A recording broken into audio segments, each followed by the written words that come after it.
दुखुनांथाव केन्सार बेरामजों 4-5 बोसोर दुखु खस्थ सहायनांदों सासे बर' बिमाया।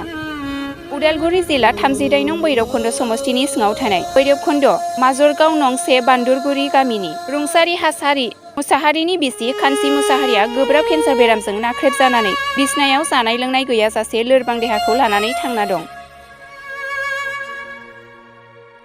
मिथिहोनाय बायदिब्ला फिसाइ थैखांनायनि उनाव हारसिं जिउ खुंदोंमोन खानसि मुसाहारिया।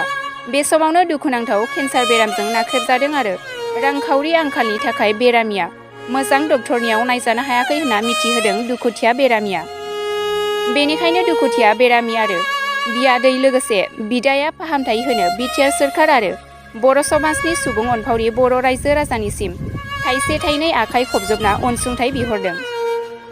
जायफोर सुबुङा हरनो गोसो बिथांमोना स्क्रिनाव होनाय बेरामिनि account number 705909000492 IFSC UTBIO RRBA GB आव हरनो हागोन। लोगोसे 6901584845 नम्बराव बेरामिखौ खौरां लानो हागोन। जाबाय बोसोरब्रैयानो रावबो गैया आंहा बिमा बिफाबो उन्दैयावनो थैजानाय गथ' गथायबो गैया रावबो गैया हौवाबो गैया थाखा फैसा गैयिनि थाखायनो जि गोसोखौनो थांबाय आङो। थांनायालाय थांबायमोन डाक्टरनाव फैसा थाखानो गैया गारि भारायावनो बहुत थांथारो दा जाहोनांगौ लोंहोनांगौ रावबो गैया आंखौ नेगांदों आं खाबुखौ दोननांगौ जानो गोरोमनो दा हारसिं दङ होमबा? हारसिं दङ आङो। रावबो नोंहा बेबायदि फिसालाफोरबो गैयामोन? गैया फिसाजो थानायावथ' उन्दैयावनो थैनानै बिदि बेमार जादों आङो। बाथाथ' हारसिंसो दङ? हारसिंसो दङ आङो। रावबोथ' नायग्रा गैया? नायग्रा गैया रावबो। दासिमहालागै सरकारफ्रा माबा मोनसे नायफैदों ना नायफैयाखै? नायफैयाखै अनसायबो होआखै जेबो होआखै। मा बेराम जादों? केन्सार। एसे मादैनि बेमारनि थाखाय जोंबो हाया, जोंबो दुखिया मानसि होसोनोबो लांदोंमोन तेजपुर गुवाहाटि फैसा गैयिनि थाखाय हास'हैयासै।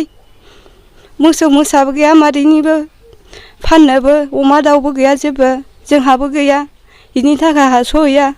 सरखारनिफ्राय माबा मोनसे मोनोबा माबानो नागिरदोंमोन जोङो। दायो नोंस्रा मादैया हारसिंसो दङ नङा होमबा?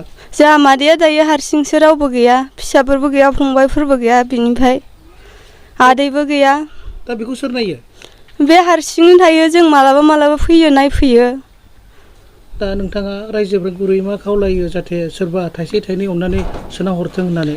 रायजोफोराव सोरबा अननानै थाइसे थाइनै हरथों होनना जों बेखौनो हास्थायो। बेमार नायनो थाइसे थाइनैनि थाखाय बेफोरनो नागिरो जोंबो। बिटिआर सरकारनिफ्राय मा खावलायनो सानो? मानो होनबा बेसेन गोसा भटखौ नांगौ समाव बिना लांफैयो। बेनि बेलायावहाय नोंथाङा मा खावलायनो सानो?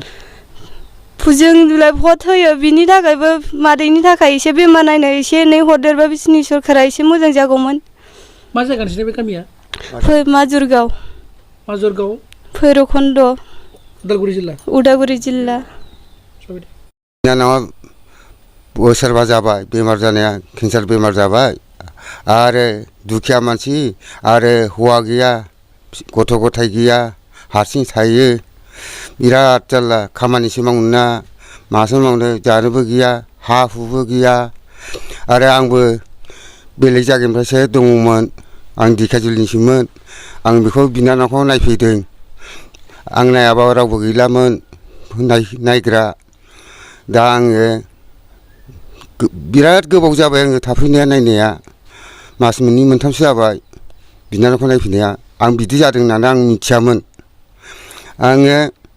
आंबो थाखा फैसा गैया बिनानावखौ नायनो, आंहाबो दुखिया मानसि, थाखा फैसा दिहुननो हाया। सोरनाव बिगोन सोरनाव मागोन, आंनोबो फैसा। डाक्टारनावबो लांदोंमोन गुवाहाटियाव, बयबो जायाखिसै, हामाखिसै। आरो थांफिनदोंमोन बहायबो, आरो बयबो लांनायाव जायाखिसै, हामाखिसै। आरो फैफिननांबाय बहायनो, आरो न'आव फैनानै थानायानोसै आरो जाबाय। दा बेमाराव गोलैबाय, हौवाबो थैबाय, हौवा थैनानै दा गोदाव सोराव जाबाय।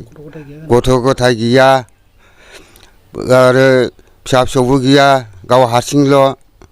आङो बेखायनो बिनानावा लोमजादों होननानै आङो नायफैदों। दायो नोंथाङा गावजों गाव अनलायनो थाखाय आङो रायजो राजानिफ्राय लुगैयो थाइसे थाइनै फैसा सोरबा अननानै होयोब्ला आङो बिनानावखौ नायनो थाखाय हांख्रायदों आरो हास्थायदों आरो रायजोनाव आङो माबादों